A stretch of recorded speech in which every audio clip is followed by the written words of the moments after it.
অতিবৃষ্টি ও ভারত থেকে নেমে আসা ঢলে দেশের পূর্বাঞ্চলে বন্যা পরিস্থিতি ভয়াবহ রূপ ধারণ করেছে। পানিবন্দী হয়ে পড়েছে 12টি জেলার লাখ লাখ মানুষ। ফেনী শহর সহ বিভিন্ন উপজেলা পানিতে ডুবে আছে। এতে সারা দেশের সঙ্গে ফেনী যোগাযোগ বিচ্ছিন্ন রয়েছে। বন্ধ আছে বিদ্যুৎ সরবরাহ। কুমিল্লার বুড়িচংয়ে গোমতী নদীর বাঁধ ভেঙে গেছে। এতে ষোলনল, পীরযাত্রাপুর সদর ইউনিয়ন সহ আশপাশের কয়েকটি ইউনিয়ন প্লাবিত হয়েছে। এদিকে গোমতী নদীর পানি অতীতের সব রেকর্ড ভেঙে কুমিল্লায় বিপদসীমার 113 সেন্টিমিটার উপর দিয়ে প্রবাহিত হয়। বন্যা কবলিত বেশ কয়েকটি বিদ্যুৎ উপকেন্দ্রে পানি ঢুকে পড়েছে। এতে 10টি জেলার বেশিরভাগ এলাকা বিদ্যুৎ বিচ্ছিন্ন আছে। নোয়াখালীতেও ডুবে আছে বেশিরভাগ এলাকা। ব্রাহ্মণবাড়িয়ার আখাউড়া স্থলবন্দরের কার্যক্রম বন্ধ আছে।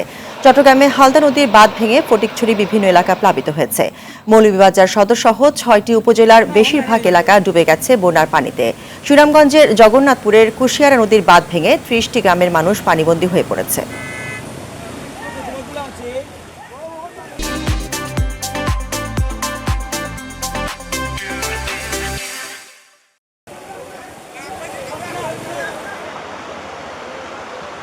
গতকালকে হঠাৎ করিয়া আমাদের তোলাই নদীর বেড়িবাঁধ 3-4টা বাঙ্গা দেয় এদিকে দিয়া আমাদের এই ইসলামপুর ইউনিয়নের গঙ্গানগর গ্রাম, বান্ডারগাঁও গ্রাম, পুনাগাঁও গ্রাম, শ্রীপুর গ্রাম, খানাইদেশি গ্রাম সহ পাতারিগাঁও সহ খালারাবিল সহ প্রায় 8-10টা গ্রাম পানি প্লাবিত হয়ে যায়।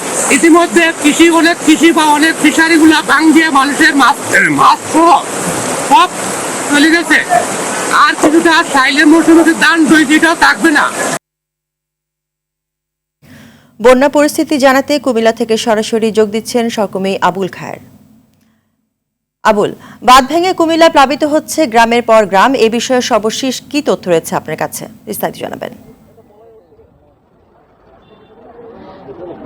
জি নাবিলা, নানা উদ্বেগ উৎকণ্ঠার পর রাত 12টার দিকে কুমিল্লার বুড়িচং উপজেলার বুরবুরিয়া নামক স্থান দিয়ে গোমতীর বেড়িবাঁধটি ভেঙে যায়। এর আগে সন্ধ্যায় ওই এলাকায় ছোট্ট একটি ছিদ্র দিয়ে পানি বের হচ্ছিল। স্থানীয় লোকজন এবং পানি উন্নয়ন বোর্ড ওই ছিদ্রটিকে বন্ধ করার জন্য অনেক চেষ্টা করেছে। সন্ধ্যার পর থেকে তারা ওই স্থানটিতে বালু এবং নানা মাটি ফেলে তারা এটিকে বাদ দেওয়ার চেষ্টা করেছিল, কিন্তু তা সম্ভব হয়নি। অবশেষে রাত 12টার দিকে কিন্তু এই বাঁধটি ভেঙে যায়। আমরা কথা বলেছি পানি উন্নয়ন বোর্ডের যে এখানে যিনি নির্বাহী কর্মকর্তা রয়েছেন খান মোহাম্মদ ওয়ালিউজ্জামান, তিনি আমাদেরকে জানিয়েছেন যে ওই বুরবুরিয়া নামক স্থানটিতে প্রায় 50 মিটার বাঁধ ভেঙে পানি লোকালয়ে প্রবেশ করেছে। এখন কিন্তু আস্তে আস্তে বাঁধটি ভেঙে আরও অনেক বড় হচ্ছে। এতে কিন্তু বুড়িচং উপজেলার পীরযাত্রাপুর, ষোলনল সহ আশপাশের কয়েকটি ইউনিয়নের প্রায় লক্ষাধিক মানুষ পানিবন্দী হয়ে পড়েছে। এর আগে যেখানে বাঁধটি ভেঙেছিল মানুষ কিন্তু রাতের বেলা হওয়াতে মানুষ সেভাবে বুঝে উঠতে পারেনি, যার ফলে বিপুল সংখ্যক মানুষ কিন্তু তাদের সর্বশান্ত হারিয়ে কোনো রকম যান বাঁচিয়ে কিন্তু তারা নিরাপদ আশ্রয়ে যেতে পেরেছে। এখানে এই মুহূর্তে কাজ করছে সেনাবাহিনী সহ বুড়িচং উপজেলা প্রশাসন। দুর্গত মানুষকে উদ্ধার করার জন্য এখনো কাজ অব্যাহত রয়েছে। আর পানি উন্নয়ন বোর্ড যেটা জানিয়েছেন যে কুমিল্লায় এখনো কিন্তু গোমতী নদীতে বিপদসীমার প্রায় 113 সেন্টিমিটার উপর দিয়ে পানি প্রবাহিত হচ্ছে। রাতে কিন্তু এটি 126 থেকে 28 সেন্টিমিটার উপর দিয়ে প্রবাহিত হচ্ছিল। যখন বাঁধটি ভেঙে যায় এরপর কিন্তু পানির যেই স্রোতের যে প্রবাহটা, এই প্রবাহটা কিছু কমেছে। যেই পানি গোমতী নদী দিয়ে যেটি ভারতের ত্রিপুরা রাজ্য থেকে আসছিল সেই পানিগুলো কিন্তু মেঘনায় পতিত হচ্ছিল। মেঘনায় এখন গোমতী নদী থেকে পানি প্রবাহিত হচ্ছে। আর পানির একটি অংশ যে দিক দিয়ে বাঁধ ভেঙেছে সেই স্থানটি দিয়ে কিন্তু লোকালয়ে প্রবেশ করছে। এতে কিন্তু বুড়িচংয়ের পর কিন্তু আস্তে আস্তে ব্রাহ্মণপাড়ার দিকেও পানি দাবিত হচ্ছে। পানি উন্নয়ন বোর্ড এবং স্থানীয় প্রশাসন এখানে দুর্গত মানুষকে উদ্ধারের জন্য কাজ চালিয়ে যাচ্ছে। নাবিলা, বন্যা পরিস্থিতি এবং এখানের বাঁধ ভাঙা নিয়ে এই ছিল কুমিল্লা থেকে আমার কাছে সর্বশেষ তথ্য। ধন্যবাদ আপনাকে। এই বিষয়ে আরো জানাতে সুনামগঞ্জে আছেন আরেক সহকর্মী শহীদ নূর। নূর, নদ নদীর পানি বাড়তে থাকা এলাকার কি পরিস্থিতি দেখছেন? নাবিলা, যেমনটা বলছিলেন